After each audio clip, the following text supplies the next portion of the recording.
నమస్తే, welcome to వి3 news. లక్ష్యం సమాజహితం. ఇక వార్తలకు వెళ్లే ముందు ముఖ్యాంశాలు. అంగన్వాడీ టీచర్ పెండ్యాల విమల ఆధ్వర్యంలో ముందస్తుగా సంక్రాంతి వేడుకలు. ముగ్గుల పోటీలలో గెలుపొందిన వారికి అలేఖ్య పటేల్ చేతుల మీదుగా బహుమతులు.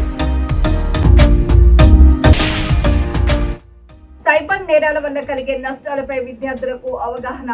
పలు రకాల సైబర్ నేరాల గురించి నృత్యం ప్రదర్శించిన వక్త.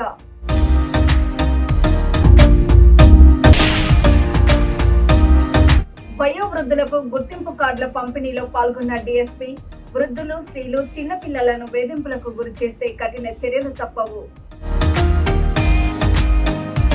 సికింద్రాబాద్ అసెంబ్లీ నియోజకవర్గం పరిధిలోని సీతాఫల్ మండి డివిజన్ పరిధిలో శాసనసభ్యులు, మాజీ డిప్యూటీ స్పీకర్ తీగుళ్ల పద్మారావు గౌడ్ ఆయన వివిధ అభివృద్ధి పనులను ప్రారంభించారు. ఈ సందర్భంగా మాట్లాడుతూ డివిజన్ ను ఎమ్మెల్యే సహకారంతో ఆదర్శవంతంగా తీర్చిదిద్దుతున్నామన్నారు. సీతాఫల్ మండి పరిధిలో కొత్తగా 10 కోట్ల ఖర్చుతో నాలా విస్తరణ పనులకు ఆమోదం లభించిందని, మహమ్మద్ గూడ వద్ద సివరేజ్ సమస్యలు తలెత్తకుండా అధికారులు తగిన ఏర్పాట్లు జరపాలని పద్మారావు గౌడ్ ఆదేశించారు. మహమ్మద్ గూడలో 8 లక్షల ఖర్చుతో సివరేజ్ లైన్ ఏర్పాటు పనులను, ఇందిరానగర్ కాలనీలో 18 లక్షల ఖర్చుతో సీసీ రోడ్డు నిర్మాణ పనులను కార్పొరేటర్ సామల హేమతో కలిసి ప్రారంభించారు. 18 లక్షలది ఒకటి, 9 లక్షలది ఒకటి. ఒక కార్పొరేటర్ కానీ, ఎమ్మెల్యే కానీ, ఎంపీఏ కానీ ప్రజల మధ్య నుండుకుంటా వాళ్ళకి ఏదైనా ఇబ్బందులు వచ్చినప్పుడు మనం అందుబాటులో ఉండి ఆ ఇబ్బందులు క్లియర్ చేస్తే చిరకాలంగా రాజకీయాలలో నిలబడిపోతాం, వాళ్ళ ప్రేమకు అభిమానులు అవుతాం. అట్లా మా మెంబర్స్ కూడా ఎప్పుడు నిరంతరంగా జనాల మధ్యనే ఉంటారు. మాకు కూడా ఆఫీస్ ఉంటుంది, ఆఫీస్లో కలుస్తాం, మా ఇంటికి దగ్గరికి వస్తారు, అవసరం పడితే బస్తీలకు వస్తాం. ఇప్పుడు కనుక నిరంతరంగా ఎన్నికలు వస్తామని గెలిపిస్తూ ఉన్నారు, మాతోటి కావాల్సిన పనులన్నీ చేసుకుంటూ ఉన్నారు. ఒకటి మాత్రం గ్యారంటీగా సివిల్ ఇమ్యూనిటీస్ ఏది అవసరం ఉన్నా కానీ వాళ్ళకి అందుబాటులో ఉంటే అవి రెక్టిఫై చేస్తూనే ఉంటాం ఎప్పటికప్పుడు. ఇవే కాదు, ఇక ముందు కూడా అదేవిధంగా సర్వీస్కు కట్టుబడి ఉంటాం. ఆ ఇబ్బంది రాకుండా చూసే బాధ్యత ఈ చట్టసభలలో ఉన్న మెంబర్లు, కార్పొరేటర్ కానీ, ఎమ్మెల్యే కానీ, ఎంపీఏ కానీ అందరి బాధ్యత. కాబట్టి ఈ లోకల్ పీపుల్స్కి అందుబాటులో ఉండి వాళ్ళకి ఇబ్బందులు కలుగుకుంటూ చూసే బాధ్యత తీసుకోవాలి. గత 20 సంవత్సరాల నుంచి మేము తీసుకుంటా ఉన్నాం, ఇప్పుడు కూడా తీసుకుంటాం, రాబోయే రోజులలో కూడా తీసుకుంటాం. ఇంకేమైనా అడుగుతావా? ఈరోజు సీతాఫల్ మండి డివిజన్లో పద్మారావు గారితో కలిసి మన మొహమ్మద్గూడ ఏరియాలో నిరంతరం ఓవర్ఫ్లో సమస్య అనేది గత ప్రభుత్వం ఉన్నప్పుడు కూడా మేము సివరేజ్ లైన్స్ చేంజ్ చేయడం జరిగింది. కానీ పెరుగుతున్న జనాభాని దృష్టిలో పెట్టుకొని మేము రీసెంట్గా ఎండి గారితో కలిసి ఆ ప్రాంతంలో ఇన్స్పెక్షన్ చేసి అక్కడ ఖచ్చితంగా సివరేజ్ లైన్ కొత్తది వేయాల్సిన అవసరం ఉండే కాబట్టి సో ఎండి గారితో కలిసి ఇన్స్పెక్షన్ చేసాం. వారు అక్కడ ఉన్న ప్రాబ్లమ్ని అర్థం చేసుకొని ఇమీడియట్గా ఒక 8 లక్షల రూపాయలు శాంక్షన్ చేయడం జరిగింది. దాన్ని ఈరోజు పద్మారావు గారు ఇనాగ్రేట్ చేసిండ్రు. ఎందుకంటే అక్కడ మసీదు ఉంటుంది, చాలా మంది పాపులేషన్ కూడా బాగా పెరిగింది కాబట్టి సో వాళ్ళని దృష్టిలో పెట్టుకొని ఈ సివరేజ్ లైన్ అనేది శాంక్షన్ చేశాము. అండ్ ప్రజలకు కూడా మేము విజ్ఞప్తి చేస్తున్నాం, ఎంత ప్రభుత్వ తరఫున ఎన్ని డెవలప్మెంట్ వర్క్స్ చేసినా ప్రజల సహకారం లేనిదే మేము దాన్ని సక్సెస్ చేయలేము. ఎందుకంటే సివర్ లైన్ అనేది రీప్లేస్ చేయగలుగుతాం, కానీ మంచినీళ్ళ టైంలో కానివ్వండి వాటర్ వేస్ట్ చేయకుండా రోడ్ల మీద దాన్ని వదలకుండా చూసుకుంటే బాగుంటుంది. ప్రజలకు మేము అది విజ్ఞప్తి చేస్తున్నాం. అలాగే మన ఇందిరానగర్ రోడ్ నెంబర్ 2లో కూడా సీసీ రోడ్ ఇనాగ్రేషన్ చేయడం జరిగింది. గత ప్రభుత్వ హయాంలో ఏదైతే ఇష్యూస్ ఉండేనో, ఏవైతే ఎమ్మెల్యే గారు శాంక్షన్ చేసినారో అవే ఇప్పుడు వర్క్స్ మాకు జరుగుతున్నాయి. 1 ఇయర్ నుంచి కాంగ్రెస్ ప్రభుత్వ హయాంలో ఎటువంటి అభివృద్ధి లేదు. ప్రజలని కానీ అభివృద్ధిని కానీ కంప్లీట్గా గాలికి వదిలేసి ప్రజా సమస్యలను పట్టించుకోకుండా వారిని ఇబ్బంది పెట్టే విధంగా ఈ ప్రభుత్వం వైఖరి ఉంది. అండ్ అధికారులను కూడా కింది స్థాయి కాంగ్రెస్ నాయకులు ఇబ్బంది పెట్టి ఇక్కడున్న లోకల్ రిప్రజెంటేటివ్స్ కానివ్వండి, ఎమ్మెల్యే గారిని కానివ్వండి, కార్పొరేటర్ని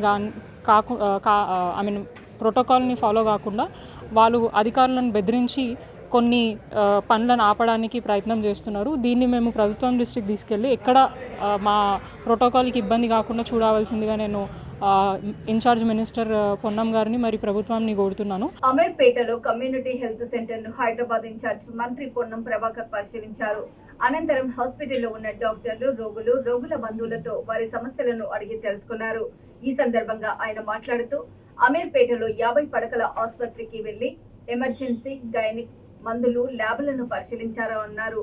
ఆరోగ్య శాఖ మంత్రి దామోదర రాజనరసింహ ప్రిన్సిపల్ సెక్రటరీ క్రిస్టియానా కలిసి అదనంగా 50 పడకలు పెంచాలని విజ్ఞప్తి చేస్తున్నామని 108 అంబులెన్స్ హాస్పిటల్ కి వచ్చేలా చర్యలు తీసుకొని 10 డయాలసిస్ బెడ్స్ ఏర్పాటు చేయాలని వైద్య శాఖ అధికారులతో మాట్లాడారు. గతం కంటే ఎక్కడ ఇబ్బందులు లేవు, ఫ్రీ మెడిసిన్ ఇవ్వడానికి టాప్ ప్రయారిటీ కల్పిస్తున్నామని అన్నారు. అమీర్పేట 50 పడకల ఆసుపత్రిని జిల్లా కలెక్టర్ గారు మేము సందర్శించడం జరిగింది. ఇక్కడ ఉన్నటువంటి పరిస్థితులు, వివిధ డాక్టర్లను లేదా మందులకు సంబంధించిన ఫార్మసీ, ఇతరత్ర పరీక్షలకు సంబంధించి ఎమర్జెన్సీ, గైనిక్ అన్నీ కూడా అబ్జర్వ్ చేసినప్పుడు ఇక్కడ స్థానికుల విజ్ఞప్తి ఏంటంటే పేషెంట్స్ చాలామంది వస్తున్నారు, ఈ ఏరియా అంతా ఇక్కడికే రావడం జరుగుతుంది కాబట్టి సరిపోవడం లేదు బెడ్స్ కానీ అంటే వెంటనే సంబంధిత అధికారులతోటి గౌరవ ఆరోగ్య శాఖ మంత్రి దామోదర రాజనరసింహ గారికి కూడా సంబంధిత ప్రిన్సిపల్ సెక్రటరీ క్రిస్టియానా గారికి, వైద్య విధానానికి సంబంధించినటువంటి అజయ్ గారికి అందరికీ నోటీస్ చేయించినాము. దీనికి సంబంధించిన ప్రతిపాదనలు గౌరవ జిల్లా కలెక్టర్ గారిని అదనపుగా 50 పడకల ఆసుపత్రికి పంపమని జిల్లా ఇన్ఛార్జ్ మంత్రిగా అవసరమైతే ముఖ్యమంత్రి గారిని కలిసి తొందరలో శాంక్షన్ చేయించే విధంగా చర్యలు తీసుకుంటాం ఈ ప్రాంత ప్రజల ఆకాంక్షలకు అనుగుణంగా. అదేవిధంగా లిఫ్ట్ సౌకర్యం లేదన్నారు. SDF ఫండ్స్ కింద నా దగ్గర ఉన్నటువంటి మినిస్టర్ ఇన్ఛార్జ్ డిస్క్రిప్షన్ కోట కింద దానికి శాంక్షన్ ఇస్తాను. ఈ యొక్క హాస్పిటల్లో లిఫ్ట్ ఆర్గనైజ్ చేస్తారు. ఎలక్ట్రిసిటీ పరంగా ఉన్నటువంటి అంశం దృష్టికి వచ్చింది. ఎలక్ట్రిసిటీ అధికారులను పిలిచి హాస్పిటల్ ఏరియాలో 24/7 ఎక్కడ డిస్టర్బెన్స్ రాకుండా పవర్ సప్లై చేయాలని చెప్తా ఉన్నాం. దాంతో పాటుగా ఇక్కడ ఉన్నటువంటి ప్రజలకు సంబంధించి ఇంకా ఏదైనా అత్యవసర వైద్యాలు ఉంటే అంబులెన్స్ సంబంధించిన మాట్లాడుతూ ఉన్నారు. ఈరోజు 108 సర్వీసెస్ను బాగా ఎక్స్పాన్షన్ చేసినాం కాబట్టి హాస్పిటల్కి అంబులెన్స్ ఇస్తే దానికి సంబంధించినటువంటి మేనేజ్మెంటు తదితర అనేక అంశాలు వస్తాయి కాబట్టి 108 సర్వీస్ను ప్రయారిటైజ్ చేసి ఈ హాస్పిటల్ ఏరియాలో ఉండేటువంటి పేషెంట్స్కు అవైలబుల్ ఎక్కువ మోర్ ఉండే విధంగా చర్యలు తీసుకున్నామని చెప్పినాం. కాబట్టి ప్రభుత్వం ఆసుపత్రులకు సంబంధించినటువంటి అనేకమైనటువంటి సంస్కరణలు, మా ప్రభుత్వం వచ్చినాక అనేక మంది డాక్టర్లను, నర్సులను, ఫార్మసిస్టులను, హాస్పిటల్కి సంబంధించినటువంటి అనేక మందిని రిక్రూట్మెంట్ చేసింది. కొంత ఫైనాన్షియల్గా ఇప్పుడే టెంపరీ కాంట్రాక్ట్ బేస్ సంబంధించిన శాలరీస్ కూడా రాలేదని చెప్పినారు. దాన్ని కూడా వెంటనే పేమెంట్ చేయించే విధంగా చర్యలు తీసుకుంటాం. ఈరోజు ఉద్యోగ సమస్యలు నిరంతరంగా ఉంటాయి. పేషెంట్స్ ఆరోగ్యం ఇది కూడా నిరంతర ప్రక్రియ. కొన్ని అందరూ సమన్వయంగా చిన్న చిన్న సమస్యలు ఉన్నాయని మనం ఎటువంటి సర్వీసెస్ ఇబ్బంది పెట్టకుండా సర్వీసెస్ చేయాలని డాక్టర్లందరినీ కోరుతాను. ప్రభుత్వం very positive regarding health and other issues. కాబట్టి ఆ పక్కన ఈ ప్రాంత అభివృద్ధికి సంబంధించిన ఇక్కడ 50 పడకల ఆసుపత్రి వచ్చి మిగతా సౌకర్యాలన్నీ ఏర్పాటు చేసే ప్రయత్నం చేస్తాం. మందులు అన్నీ ఉన్నాయి, ఒకవేళ లేకపోతే ఇండెంట్ చేస్తూ ఉన్నారు. గతం కంటే చాలా మెరుగ్గా మందులను సరఫరా చేయడానికి ప్రభుత్వం చర్యలు తీసుకుంటుంది. మందులు సప్లయర్స్ కూడా పేమెంట్ చేయలేని పరిస్థితుల్లో కొత్తగా ప్రభుత్వం వచ్చినప్పుడు ఇబ్బంది కలిగిన మాట వాస్తవం. కానీ దాని అంతా స్ట్రీమ్ లైన్ చేసి ఈరోజు ఇండెంట్ చేయడం కానీ, బిల్ పేమెంట్ చేయడం కానీ, టాప్ ప్రయారిటీ మెడిసిన్లా ఫ్రీ మెడిసిన్ ఇచ్చే కాడ కూడా రాష్ట్రం మొత్తం ప్రాధాన్యత కలిగే విధంగా చర్యలు తీసుకుంటాం. Hyderabad Nallakunta care model high స్కూల్లో 32వ వార్షికోత్సవం రవీంద్ర భారతిలో ఘనంగా జరిగింది. ఈ కార్యక్రమానికి ముఖ్య అతిథిగా ఎమ్మెల్సీ కోదండరాం హాజరై వారు మాట్లాడుతూ కేంద్ర ప్రభుత్వం నడుపుతున్న కేంద్రీయ విద్యాలయాల తరహాలో హైదరాబాద్ నగరంలో రాష్ట్ర ప్రభుత్వం పాఠశాలలను నడపాలని ఆయన ముఖ్యమంత్రి దృష్టికి తీసుకెళ్లినట్లు తెలిపారు. కేర్ మోడల్ హై స్కూల్లో విద్యతో పాటు కల్చరల్ యాక్టివిటీస్, స్పోర్ట్స్, వివిధ రంగాల్లో విద్యార్థులలో ఉన్న ప్రతిభను వెలికి తీయడం గొప్ప విషయమని ఆయన అన్నారు. ఈ సందర్భంగా విద్యార్థులు సాంస్కృతిక కార్యక్రమాలు, స్క్రిప్ట్స్, వెస్ట్రన్ ఫోక్ డాన్స్లతో అలరించారు.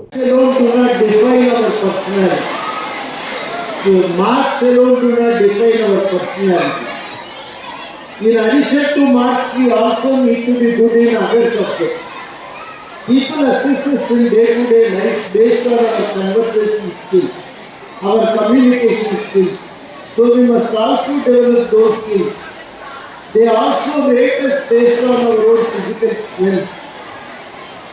People also assess you based on your participation in various co-curricular activities. Those who are very good at singing, they are also appreciated by the society. Society appreciates people based on different skills. If you are good in sports, you are still appreciated and your merit is awarded appropriately. If you are good singer, then also society appreciates you. So you must have skills in various fields. don't focus only on education. You must also learn the other things. And after 10th, of course, you have to spend more time for it. I'm very thankful to the Kodandaram Reddy Garu for coming to our Tejotsav 32nd Annual Day celebrations. Here we focus not only studies, but we focus on a value education. We make the children successful, responsible citizens. So even parents also cooperating a lot, and the teachers support, my family support is all there for running the school successfully. Our old students, they are settled in a very well job. Some of the old students are doing the PG and the doctors, and they are working in a good MNC offices. I'm very proud to say that they are settled in a good position, and I'm thank everyone for making this Tejotsav program successful, colorful, spectacular one. Thank you. కరీంనగర్లోని ప్రభుత్వ బాలికల junior కళాశాలలో cyber నేరాల వల్ల కలిగే నష్టాలపై విద్యార్థులకు అవగాహన కల్పించడంలో ఆన్లైన్ భద్రతను ప్రోత్సహించే లక్ష్యంతో సైబర్ నేరాలపై అవగాహన కార్యక్రమం నిర్వహించారు. 500 మంది విద్యార్థులు, అధ్యాపకులు హాజరైన ఈ కార్యక్రమంలో ఆన్లైన్ వేధింపులు, దొంగతనం, ఫిషింగ్ స్కామ్లతో సహా పలు రకాల సైబర్ నేరాల గురించి చర్చించిన ముఖ్య వక్త నృత్య ప్రదర్శించారు. బలమైన పాస్వర్డ్లను ఉపయోగించడము, ఆన్లైన్ అరెస్టు, లింకులపై క్లిక్ చేసేటప్పుడు జాగ్రత్తగా ఉండటము, ఆన్లైన్లో వ్యక్తిగత సమాచారాన్ని పంచుకోకుండా ఉండటం వంటి సైబర్ నేరాల నుండి ఎలా రక్షించుకోవాలో స్పీకర్ చిట్కాలను అందించారు. ఆన్లైన్ ద్వారా అవసరమైన జ్ఞానము, నైపుణ్యాలతో విద్యార్థులను శక్తివంతం చేయడం లక్ష్యమన్నారు.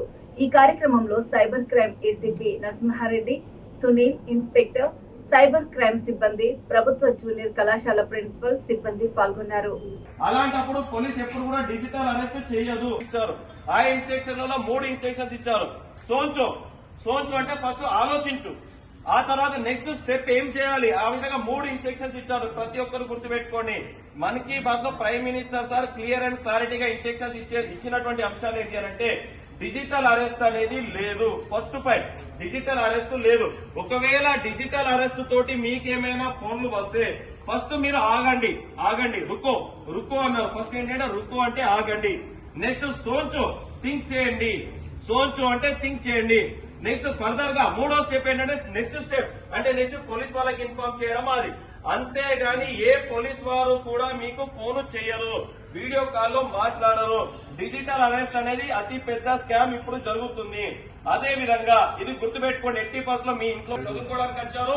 ఇది కూడా ఒక చదువు లాంటిది. రేపటి రోజున మీకు కాంపిటేటివ్ ఎగ్జామ్స్ లో కూడా ఈ యొక్క సైబర్ క్రైమ్ నుంచి క్వశ్చన్స్ అడుగుతారు.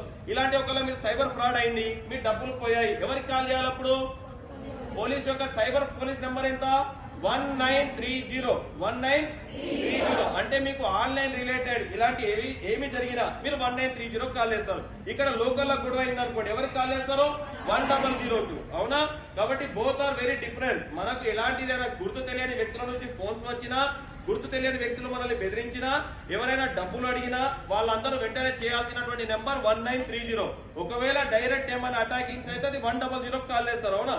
1930 కాకుండా ఒకవేళ 1930 కాల్ చేస్తాం, సార్ మరి నాకు తెలుగు వస్తుంది, నాకు హిందీ వస్తుంది, నాకు ఇంగ్లీష్ వస్తుంది అంటే ఏ లాంగ్వేజ్ లో అయినా మీరు మాట్లాడవచ్చు. It's clear. రెండోది, మీరు ఒకవేళ డబ్బులు పోగొట్టుకుంటే cybercrime.gov.in అనే వెబ్సైట్ ఉంటుంది. నేరుగా మీరు అందులో కూడా పోస్ట్ చేయొచ్చు మీ యొక్క ప్రాబ్లం ఏంటి అనేది కూడా. అవేర్నెస్ ప్రోగ్రామ్ చేయాలని మా డైరెక్టర్ డైరెక్షన్ మేరకు రాష్ట్ర మొత్తం కూడా ఈ రోజు డిజిటల్ అరెస్ట్ మీద ప్రోగ్రామ్స్, అవేర్నెస్ ప్రోగ్రామ్స్ అందరికీ యూత్ కానీ, సిటిజన్స్ కానీ, పబ్లిక్ కానీ చేయమని జరుగుతుంది. దాంట్లో భాగంగా ఈరోజు గవర్నమెంట్ జూనియర్ కాలేజీలో అందరూ కూడా వీళ్ళకి అమ్మాయిలకు అవేర్నెస్ చేయాల్సిన ప్రోగ్రామ్ రావడం జరిగింది. దీని మీద డిజిటల్ అరెస్ట్ అంటే బేసిక్గా సైబర్ క్రైమ్లో ఇన్వెస్ట్మెంట్ ఫ్రాడ్, లోన్ ఫ్రాడ్తో పాటు ఈ డిజిటల్ అరెస్ట్ అనేది ట్రెండింగ్ గా మారింది. ముఖ్యంగా ఈ స్టేట్ ఆఫీసర్ ప్రభుత్వం అని చెప్పి ఎప్పుడైతే కస్టమ్స్ అని బాంబే ఎయిర్పోర్ట్ నుంచి కానీ, ఢిల్లీ ఎయిర్పోర్ట్ నుంచి కానీ విక్టిమ్స్ కాల్ చేసి మీ పేరు మీద ఫెడరల్ పార్సల్స్ వచ్చినాయి, అందులో డ్రగ్స్ ఉన్నాయి, మీ ఆధార్ కార్డు మీద డిఫరెంట్ ట్రాన్సాక్షన్ జరిగినాయి, ఈ సిమ్ కార్డు మీద డిఫరెంట్ ఫోన్ నెంబర్ తీసుకొని దాన్ని ఇల్లీగల్గా డ్రగ్స్ ట్రాన్స్పోర్ట్ చేయడానికి వాడుతున్నారని చెప్పి వాళ్ళకి వీడియో కాల్ కానీ వాట్సాప్ కాల్ కానీ స్కైప్ కాల్ కానీ చేసి వాళ్ళను ఎక్కడ జరగకుండా వాళ్ళని భయపెట్టి మీ మీద కేసు రిజిస్టర్ చేస్తున్నాము, మీ మీద ఎఫ్ఐఆర్ అయ్యింది, ఈ నోటీసులు ఇస్తున్నాము అని చెప్పి ఇప్పుడు పోలీసులతో మాట్లాడని చెప్పి అక్కడ ఫేక్గా యూనిఫామ్ వేసుకుని ఐడి కార్డు ఉన్న ఆఫీసర్స్ని చూపించి వాళ్ళలో నేనే పోలీస్ అని చెప్పి వాళ్ళని భయభ్రాంతులను చేసి చూస్తూ వాళ్ళతో డబ్బులు డిమాండ్ చేసి వాళ్ళతో డబ్బులు ట్రాన్స్ఫర్ చేసుకునేటువంటి ఫ్రాడ్ చాలా జరుగుతూ ఉంది. దానివల్ల చాలా మంది కూడా ఇప్పటివరకు విక్టిమైజ్ అయ్యారు. దానిలో భాగంగానే ఈ రోజు మనము ఈ స్టేట్ అంతా కూడా డిజిటల్ అరెస్ట్ దాని మీద అవేర్నెస్ ప్రోగ్రామ్ చేయడం జరిగింది. Thank you. మెట్పల్లి జగిత్యాల జిల్లా కోరుట్ల నియోజకవర్గంలోని సౌడాల కమలాకర్ ఉజ్జల బుజ్జిరెడ్డి ఆధ్వర్యంలో స్థానిక దుబ్బవాడలో గల బ్రహ్మంగారి దేవాలయం ప్రాంగణంలో మెట్పల్లి పట్టణ పరిధిలో వయోవృద్ధులకు గుర్తింపు కార్డులను పంపిణీ చేశారు. ఈ సందర్భంగా డీఎస్పీ రాములు మాట్లాడుతూ ప్రతి వయోవృద్ధుడు అనుభవం నేటి పిల్లలకు తరగని విజ్ఞానమని అన్నారు. వృద్ధులను, స్త్రీలను, చిన్నపిల్లలను వేధింపులకు గురి చేస్తే చట్ట ప్రకారం శిక్ష విధించబడుతుందని అన్నారు. కళానగరంలో Telangana all senior citizens Metpalli శాఖ కార్యాలయాన్ని DSP Ramulu, RDO Srinivas task, జిల్లా అధ్యక్షులు హరి అశోక్ కుమార్లు ప్రారంభించారు.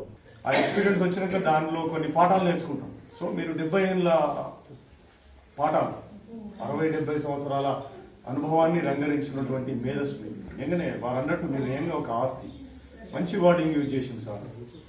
సో నేను థ్యాంక్ యూ. యాక్చువల్లీ అసెట్ అనేటువంటిది సో ఇందాక వారు చెప్తూ ఆస్తి ఒకటి నేనుగా అంటే మైండెడ్ తోటి తీసుకుంటా అంటే నెగిటివ్ మైండెడ్ తోటి తీసుకోవచ్చు, అంటే స్వీకరించే వారిలో ఉంటుంది. ఆ పాఠాలు 1 అవర్లో చెప్తే ½ అన్ అవర్లో నేను చేయొద్దు, వాళ్ళు చేసే ఎక్స్పీరియన్స్ అనేది ఒకటి కోణం. రెండో కోణం గట్లే చెప్తలే అనుకుంటే అది నెగిటివ్. ఇంకా ఈ చట్టము 2007లో చట్టం వచ్చింది, దానికి తర్వాత రూల్స్ వచ్చినాయి. నేను యాజ్ ఏ ఆఫీసర్గా నేను అంటే రెవెన్యూ ఆఫీసర్గా నేను కోరుకునేది ఏంటంటే ఈ చట్టంలో నా దగ్గరికి ఎంత తక్కువ పిటిషన్లు వస్తే అంతనే. అంటే నేను అనేది ఐ మీన్ అనేది నా ఉద్దేశం. సమస్యలు రాకుండా ఉంటే నా దగ్గర పిటిషన్ రావద్దంటే నా దగ్గర పనిభారం అని నేను అనట్లేదు, మిమ్మల్ని చూసుకుంటున్నాను. సో అంటే యాజ్ ఆఫీసర్గా తీర్పించినప్పుడు రకరకాల కేసులు చూస్తుంటాం. కొన్ని నిజంగానే ఆ కేసులు చూస్తుంటే అసలు ఆ జడ్జిమెంట్స్ ఇచ్చేటప్పుడు కానీ ఆ బోత్ పార్టీస్ వాదనలు విన్న తర్వాత, తల్లిదండ్రులు విన్న తర్వాత అసలు అది అప్పుడప్పుడు అసలు ఆలోచనలు ఒక ½ అన్ అవర్ మైండ్ బ్లాంక్ అయిపోతుంది. అసలు ఎటు పోతుంది వ్యవస్థ అనిపిస్తుంది.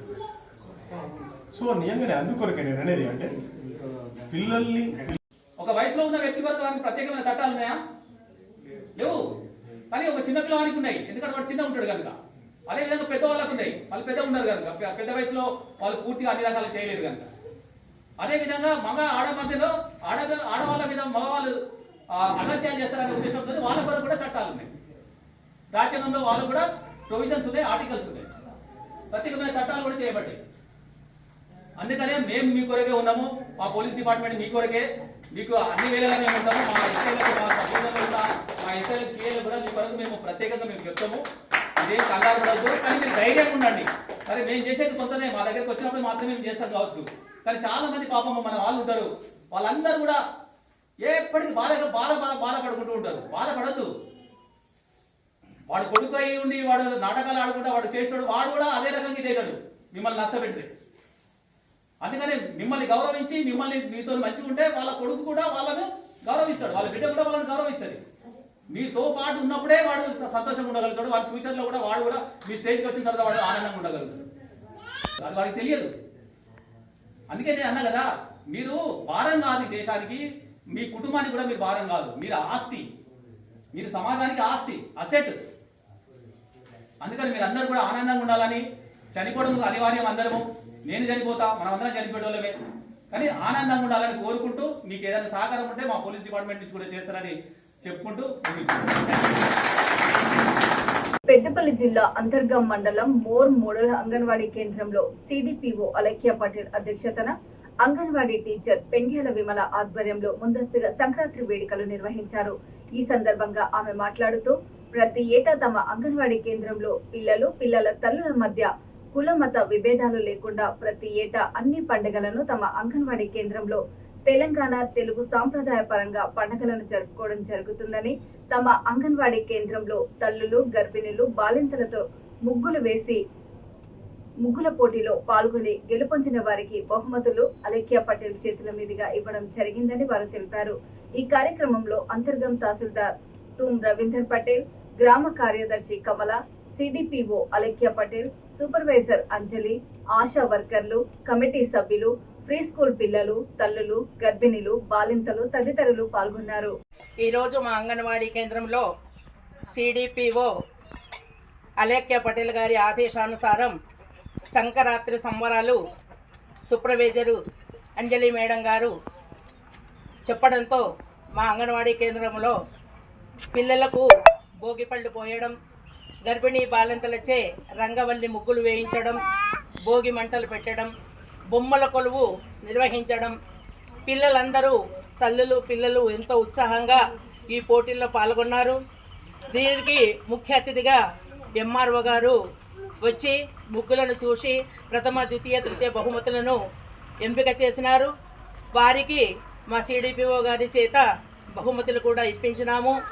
ఈ కార్యక్రమంకు మా స్కూల్లో ఈరోజు బుధవారం కనుక వ్యాధి నిరోధక టీకాల కొరకు ఉదయం 8 గంటలకే మా ఏఎన్ఎం గారు ఇద్దరు, మా ఆశా వర్కర్లు ప్రొద్దునే వచ్చి మా స్కూల్ పిల్లలకు, మా చిన్న పిల్లలందరికీ వ్యాధి నిరోధక టీకాల కార్యక్రమం 9 నుంచి 11 దాకా జరిగింది.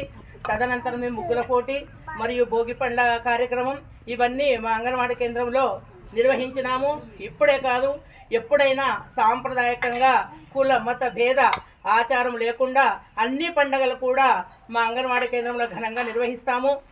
దీనికి ఫుల్ సపోర్టుగా మా ఐసిడిఎస్ సిడిపిఓ గారు, మా పీడి గారు మాకు మద్దతుగా నిలిచి మా అన్ని కార్యక్రమాలు చేయిస్తారు. మా పిల్లలు తల్లులు కూడా ఎంతో ఆనందంగా దీంట్లో పాల్గొంటారు.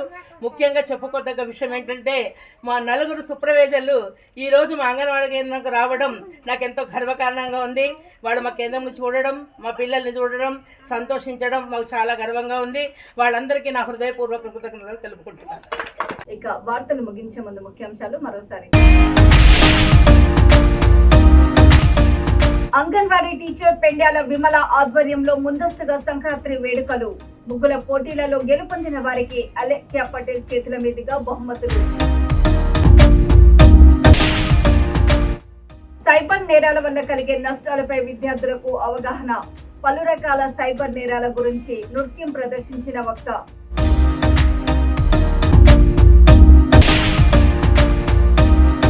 వయోవృద్ధులకు గుర్తింపు కార్డుల పంపిణీలో పాల్గొన్న డీఎస్పీ. వృద్ధులు, స్త్రీలు, చిన్నపిల్లలను వేధింపులకు గురి చేస్తే కఠిన చర్యలు తప్పవు. చూస్తూనే ఉండండి V3 న్యూస్, లక్ష్యం సమాజహితం. నమస్తే.